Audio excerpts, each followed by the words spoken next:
Gerlando Riolo resta solo in aula, il PD perde un pezzo, Angela Galvano, che era capogruppo, ha deciso di andare via dal Partito Democratico. Lo ha annunciato questa mattina attraverso una lettera inviata al segretario provinciale Giuseppe Zambito e alla segretaria cittadina Silvia Licata. Da tempo, per la verità, fra i vertici del partito nel territorio e i due rappresentanti istituzionali di Palazzo dei Giganti non corre buon sangue.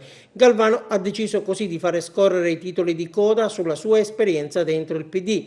Queste le sue prime parole contenute nella lettera. Alla nascita del partito non ebbe alcuna esitazione ad abbracciare il progetto e lo fece con molta determinazione, però man mano quella PD si è trasformata in qualcosa che oggi non mi appartiene più.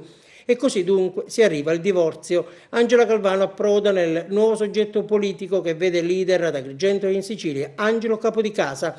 Aderisce al Movimento Democratici Progressisti articolo 1.